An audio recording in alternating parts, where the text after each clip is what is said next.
possession is not big, the deed is not big, the record is not big. That means দখল বড় না দলিল বড় না রেকর্ড।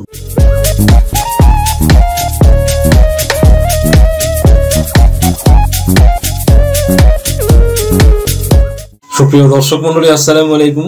দেশে এবং দেশের বাহিরে যে যেখান থেকে শুনছেন, আশা করি ভালো আছেন, সুস্থ আছেন, নিরাপদে আছেন। আমি অ্যাডভোকেট মোহাম্মদ বেলায়েত হোসেন, আমার আইন বিষয়ক চ্যানেল লিগ্যাল নলেজে আপনাদের সবাইকে জানাই সুস্বাগত। ভিউয়ার্স, লিগ্যাল নলেজের ধারাবাহিক আলোচনায় আজকে যে টপিকটি নিয়ে আলোচনা করব তা আপনাদের জন্য খুবই ইনফরমেটিভ হতে চলেছে। সো ভিডিওটি স্কিপ না করে সম্পূর্ণটি দেখার জন্য রিকোয়েস্ট করছি। আজকে আমরা যে বিষয়টি উত্থাপন করব বা আলোচনা করব সেটি হলো যে জমির দখল বড় নাকি দলিল বড় নাকি রেকর্ড বড়।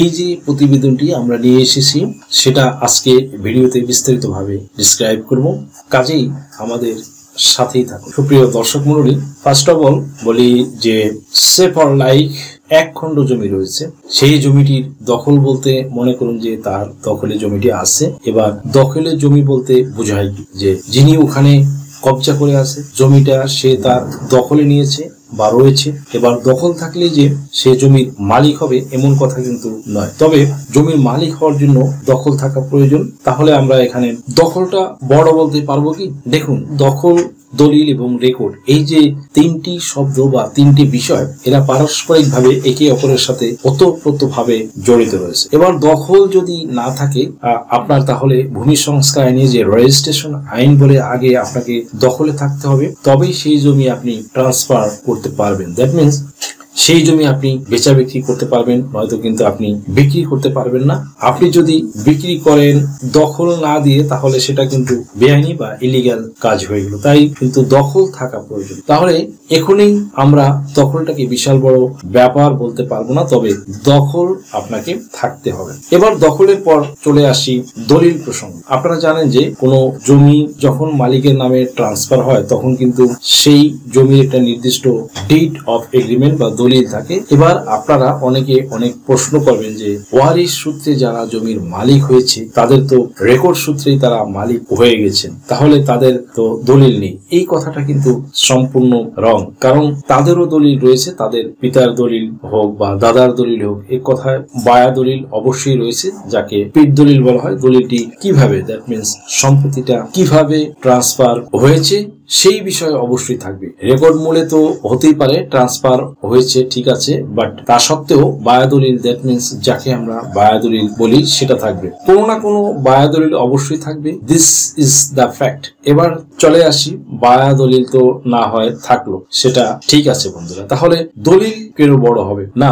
দলিল অবশ্যই একটা সম্পত্তি পাওয়ার ক্ষেত্রে আপনার হচ্ছে একটা বড় সাবজেক্ট ম্যাটার করে। এই পর্যায়ে তাহলে দলিলটাকেও আমরা খুব বড় বলতে পারলাম না। এবার তাহলে রেকর্ডের ক্ষেত্রে চলে আসি। হ্যাঁ, রেকর্ড মূলে তো অনেকেই জমির মালিক হচ্ছে যারা ওয়ারিশান সূত্রে রয়েছে, আর যাদের দলিল রয়েছে তারাও রেকর্ড সূত্রে মালিক হয়েছে, জমিটা ট্রান্সফার হয়েছে। তাহলে এই রেকর্ডটাকে কি বড় বলবো? দেখুন, এবার যে কথাটা আপনাদেরকে বলবো, দখল প্লাস দলিল প্লাস রেকর্ড যদি আপনার কাছে থাকে তবে আপনি 100% জমির মালিক হবেন। এটা মনে রাখবেন, 100% জমির মালিক হতে গেলে কিন্তু আপনাকে অবশ্যই এই সমস্ত কিছু এলিমেন্টস বা ডকুমেন্টস থাকতে হবে। এবার আমরা যেহেতু কন্টেন্টটির শিরোনাম দিয়েছি এভাবে যে দখল বড় নাকি দলিল বড় নাকি রেকর্ড বড়, এক্ষেত্রে বলি দখল মোটামুটি ধরে নেন সে ফর লাইক 10% আপনাকে মালিকানা করবে।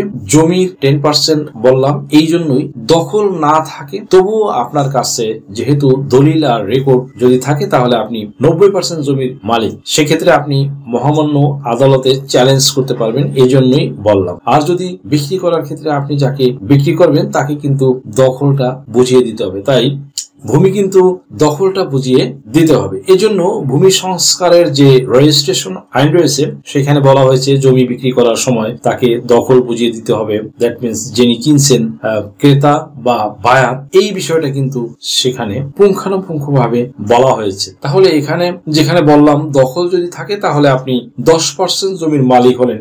এইবার আপনার কাছে যদি দলিল থাকে, দলিল থাকা মানে ধরে নেন আপনি আরো 70% মালিক হয়ে গেলেন, ল্যান্ড ওনার হয়ে গেলেন। দলিল থাকা মানে তাহলে দখলের 10%, দলিলে 70%, তাহলে আপনি 80% জমির কিন্তু অলরেডি মালিক হয়ে গেলেন। এবার হচ্ছে রেকর্ড।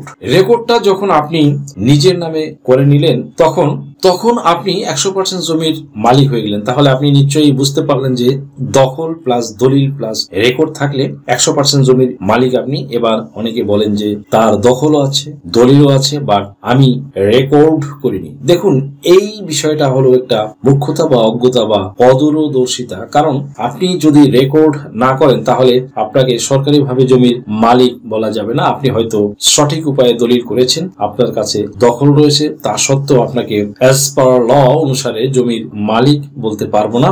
কোর্টে চ্যালেঞ্জ করতে পারবেন, আদালতে অবশ্যই মামলা দায়ের করে চ্যালেঞ্জ করতে পারবেন, বাট গভর্নমেন্টের খাতায় আপনার নামটা নথিভুক্ত কিন্তু হবে না। যতক্ষণ আপনি রেকর্ড না করাবেন ততক্ষণ ভূমি অফিসের ভলিউমে আপনার নামটা খুঁজেই পাওয়া যাবে না। সেখানে কার নাম খুঁজে পাওয়া যাবে? আপনি যার নিকট থেকে জমি ক্রয় করেছিলেন তার নামটাই রেকর্ড হয়ে থাকবে বা রেকর্ডে থেকে যাবে। সো নামজারি এবং নাম খারিজ এই বিষয়টা কিন্তু আপনাকে দেখতে হবে, তা না হলে কিন্তু 20% জমির মালিকানা অর্থাৎ 20% জমির মালিকানা থেকে আপনি কিন্তু বঞ্চিত হবেন বা ডিসপ্যারেট হবেন। আর কি আপনি সরকারকে খাজনাও প্রদান করতে পারছেন না, ট্যাক্সও দিতে পারছেন না, যেহেতু আপনার রেকর্ড হয়নি। আর রেকর্ড না হওয়ার জন্য আপনি যত বছর ধরে ট্যাক্স দিবেন না আপনার জমিটা ভেস্টেড প্রপার্টি হয়ে যাবে, যাকে বলে ভিফি ল্যান্ড। সেই ভেস্টেড ল্যান্ড দ্যাট মিনস খাস জমি হয়ে যাওয়ার পসিবিলিটি বা সম্ভাবনা, খাস জমি হয়ে যাওয়ার পসিবিলিটি বা সম্ভাবনা রয়েছে। অনেকে ওই কথাটার গুরুত্ব দেয় না, কিন্তু গুরুত্ব রয়েছে। সেজন্যই আমাদের তরফ থেকে আজকের ভিডিওটি, যে দখল বড় নাকি দলিল বড় নাকি রেকর্ড বড়, আপনারা বুঝতে পেরেছেন যে তিনটিরই প্রয়োজন একসাথে রয়েছে, তিনটির পারস্পরিক সম্পর্ক রয়েছে। তা না হলে 100% জমির মালিক বা ওনার বা সম্পত্তির মালিক আপনাকে কিন্তু কোনো ক্রমেই বলা যাবে না। এবার অনেকে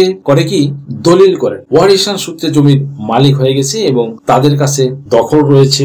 যদি তাদের কাছে বায়া দলিল থাকে, বায়া দলিলের কথা বলছি বারবার, এই বায়া দলিল যদি থাকে তাহলে তারা 100% জমির মালিক। তারাও বায়া দলিল বলতে নিজের দলিল নয়, পূর্বের তথা প্রিভিয়াস যে দলিল রয়েছে সেটা দাদার হতে পারে, লাইক বাবার হতে পারে, যারই হোক না কেন, তার কাছে যদি থেকে থাকে তাহলে সে কিন্তু 100% জমির মালিক। তাহলে সুপ্রিয় দর্শক মন্ডলী, আজকের ভিডিওটা আমরা এই তিনটে বিষয়ের উপরে বেস করে বা ভিত্তি করে করেছিলাম, যে দলিল বড় নাকি রেকর্ড বড় নাকি দখল বড়। সো বুঝতে পারলেন যে আসলে তিনটিরই প্রয়োজন রয়েছে। তো আজকের মতো এখানেই শেষ করছি। যদি ভিডিওটি আপনাদের সামান্যতম উপকার আসে তাহলে রিকোয়েস্ট করবো চ্যানেলটি লাইক, শেয়ার, কমেন্টস এবং সাবস্ক্রাইব করে পাশে থাকা বেল আইকনটি প্রেস করে দিন, যাতে পরবর্তী ভিডিওর নোটিফিকেশনটি খুব সহজেই পেয়ে যান। সো আজকের মতো এখানে শেষ করছি। দেখা হবে অন্য কোনো দিন, অন্য কোনো ভিডিওতে, অন্য কোনো আইনি কন্টেন্ট নিয়ে। সেই পর্যন্ত সকলে ভালো থাকুন, সুস্থ থাকুন, নিরাপদে থাকুন। আবারও সবাইকে ধন্যবাদ জানিয়ে এখানে শেষ করছি। আল্লাহ হাফেজ।